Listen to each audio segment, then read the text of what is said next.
I'm back. I did it. I made a second video. Can't get rid of me that easy. So here in this second video, I wanted to take a nice, easy concept to really start the channel off on a good foot. Take something simple we can definitely address in like 6 minutes. So to keep things nice and easy today, we're going to take a deep dive into self-sabotage. We're also going to talk about how to fight self-sabotage. Now some of you out there might be saying, well Jimmy, gee willikers, what in tarnation is, what in tarnation is self-sabotage? And to those people I say, I want to give you a quick rundown right now. Let's split up self-sabotage for a second. Now, Merriam-Webster defines sabotage as A, an act or process tending to hamper or hurt, or B, deliberate subversion.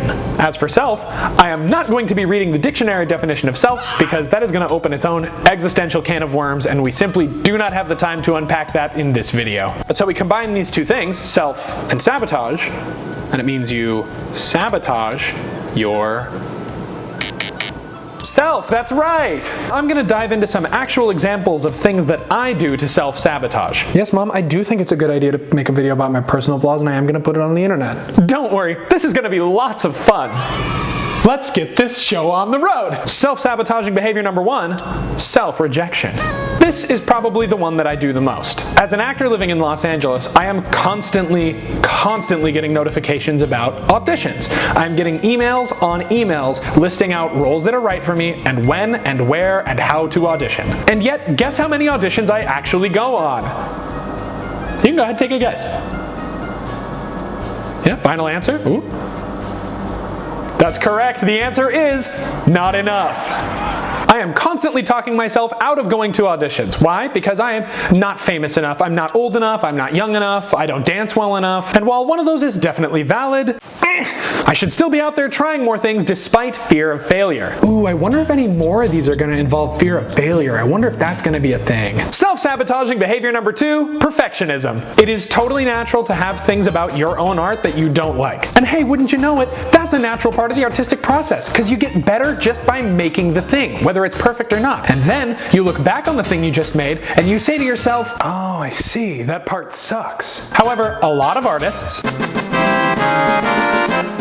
get hung up on trying to make the perfect piece of art, as if that's possible. So we spend a lot of time developing a piece of art, really working it all the way through, getting it to be the best it can be, and then we notice this one little thing that might be a little bit imperfect, just this teeny tiny little baby little detail. And so we react the only appropriate way an artist can. We hyperfixate on that one tiny detail and spend a disproportionately large amount of time working through it to make it marginally better. And then it's perfect, and it's made you a more skilled artist. But then, thanks to your newly increased skill, you notice one little detail, one tiny itty-bitty baby imperfection. So of course you hyperfixate on that one detail for a disproportionately large amount of time. You get the idea. Oddly enough, by caring too much about your piece and continually striving towards perfection, you actually sabotage yourself by never letting the piece finish. Jenna Fisher said in her incredible book, The Actor's Life, A Survival Guide, every project you finish has value. And yes, that is required reading. It's an incredible sentiment, and it gets straight to the heart of what we as artists need to do. Because you won't get better unless you do the thing, and your art won't have a life if you never finish it so it can be consumed. It's almost like if we continue working on it forever, then nobody will ever see it. And if they never see it, they can't hate it, so we can never fail. It's almost like fear of failure. And finally, we're on to self-sabotaging behavior number 3. You know her, you love her.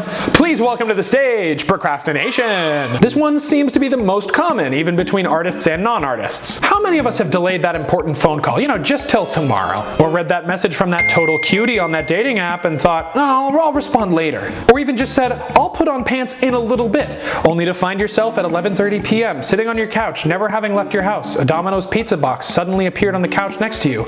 You're watching a clip from Gordon Ramsay's Kitchen Nightmares on Facebook, and oh, just one more clip of Gordon Ramsay's Kitchen Nightmares on Facebook, and then oh, just one more clip of Gordon Ramsay's Kitchen Nightmares on Facebook, and then procrastination is the killer of art. Art is action, it is movement, it is craft, it is color, it is light, it is sound, or intentional lack of sound. Do not at me, John Cage fans. Moral of the story, art must be made, art must be done, and procrastination, by its very nature, is the act of not doing. Now, like I said earlier, we're going to talk about how to fight self-sabotage. Get out of here, self-sabotage. No one needs your scoundrel ass in town. Get out of here. Now, the antithesis to self-sabotage, in my eyes, is self-realization.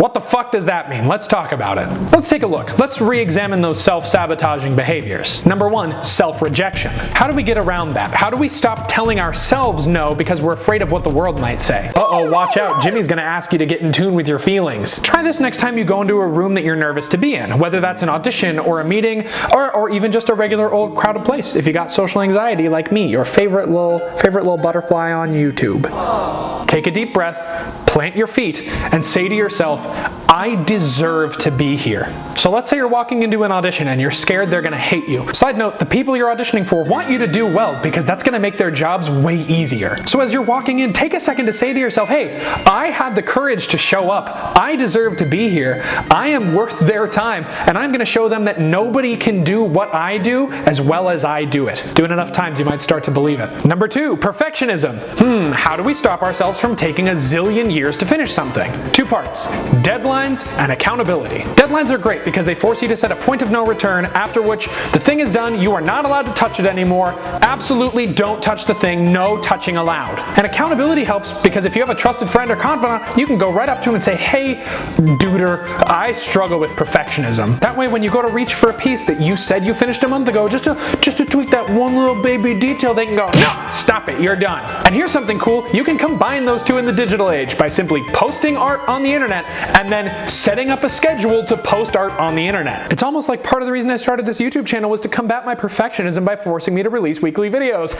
And lastly, number 3, procrastination. Truth is, there is no quick and easy solution to deal with procrastination. If you do happen to find one, please send it to me in an email at. However, I have a trick that I've been working on lately. Here's what I do. I pile up all of the tasks that I have to do, and I put them on a scale from easiest to do to hardest to do. Then I carve out a block of time in which to do these things. For me, that's usually a block of time in the late morning when I can swing it, but if you have a more traditional 9 to 5, that's fine. Just find what works with your schedule, brosif. Here's what happens. I make sure to give myself 2 of the easiest tasks first. These should be things that you can knock out pretty quickly with relatively low effort, just to like get the ball rolling, get the juices flowing, get the blood pumping, then, and this might sound super crazy, I like to do just about the hardest thing on the list. So I get a little warm up, I knock out the hardest thing on my list, and then the rest is downhill from there. Brosif. Have too many tasks for one block of time? Well then just don't do a single one of them. Haha, psych! Gotcha! Just split them into 2 different sessions. Put them on 2 different days if you have to, you dingus. There you go! That was a super quick look at 3 really common types of self-sabotage and some tricks you got to fight them back. And the old 1-2 jab, fisticuffs, get the right hook.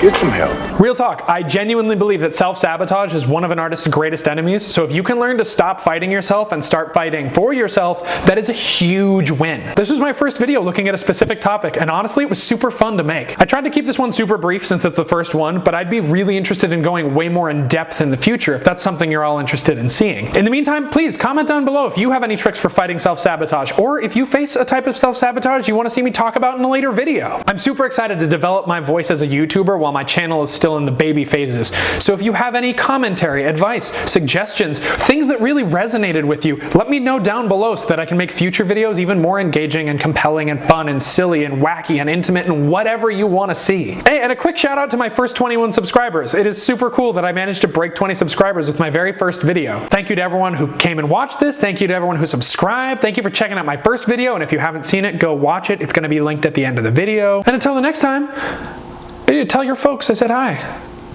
Bye-bye.